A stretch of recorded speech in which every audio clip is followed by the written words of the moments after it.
Quão amável, ó Senhor, é vossa casa. Salmo 83.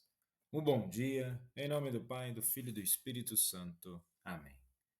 Recorramos sempre à poderosa intercessão de Maria Santíssima, nossa Mãe, e de São José, o Justo. E o salmo de hoje expressa o profundo desejo do salmista de estar na casa do Senhor, no Templo de Jerusalém.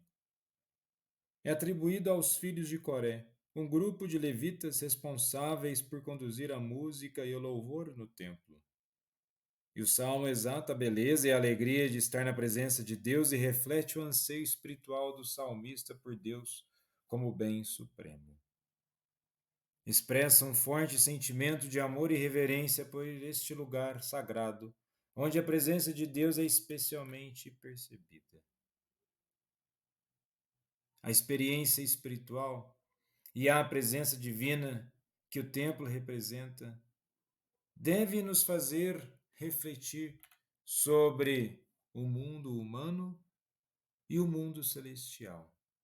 O desejo de estar perto de Deus é um desejo que deve ser constante em nossas vidas e que possamos desenvolver a nossa dependência espiritual em Deus. Na liturgia de hoje celebra-se o ofício da memória de São João Crisóstomo.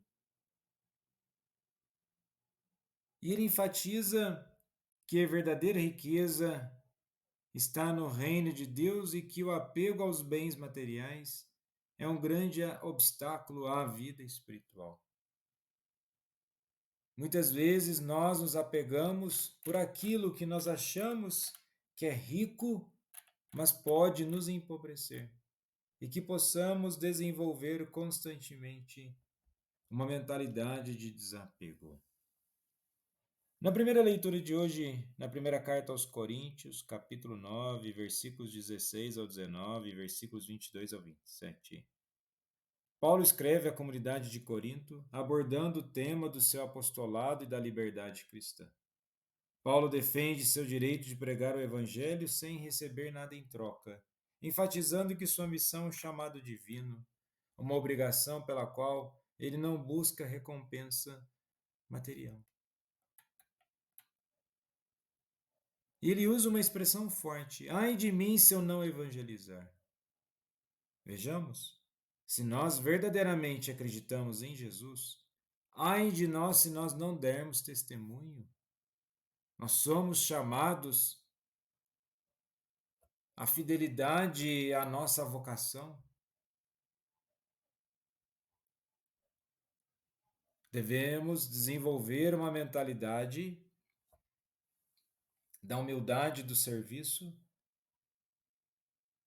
para que possamos nos adaptar às circunstâncias da vida e, mediante essa adaptação, vivenciar verdadeiramente a nossa fé. Devemos viver de acordo com os ensinamentos. Quais ensinamentos do Evangelho? A mentalidade nossa deve ser altamente evangélica. E Paulo também chama atenção para o compromisso com a missão, serviço e humildade, disciplina e perseverança e testemunho coerente. É uma advertência de Paulo a vivermos de maneira coerente com o evangelho que pregamos. Hoje, isso significa que nosso testemunho pessoal deve refletir as verdades que professamos. Devemos praticar o que ensinamos e viver de forma a não comprometer a mensagem de Cristo. Não chamada a uma dedicação e que possamos de fato ser sinais de Deus no mundo. E no evangelho de hoje, em Lucas capítulo 6, dos versículos 39 ao 42, naquele tempo Jesus contou uma parábola aos discípulos. Pode um cego guiar outro cego? Não cairão os dois num buraco?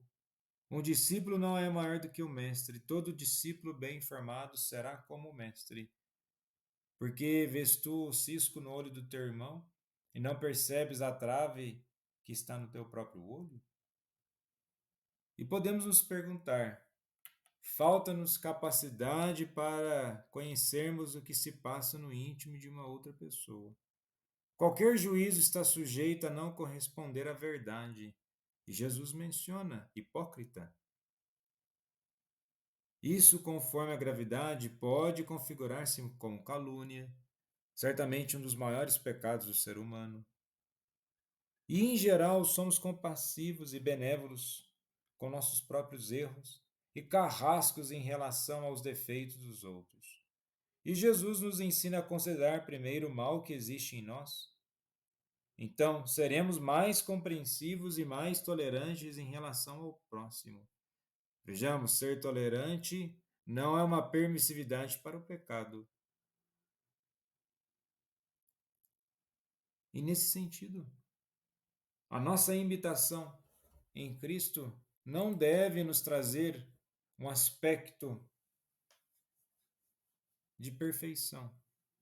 A mentalidade é buscar uma perfeição contínua, sim, mas nós não podemos olhar para as pessoas com um olhar que destrói, com um olhar que julga. Nós devemos nos preparar como um todo, todos os nossos membros, tudo aquilo que nós somos neste mundo deve remeter às pessoas a presença de Deus e não ao contrário. Que tenhamos força para não sermos motivo de escândalo, de escárnio, de mentira, de confusão.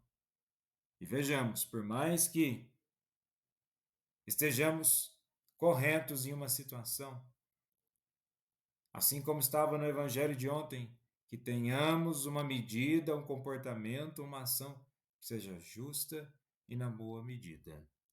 São João Crisóstomo, rogai por nós. Jesus, manso e humilde de coração, fazei o nosso coração semelhante ao vosso.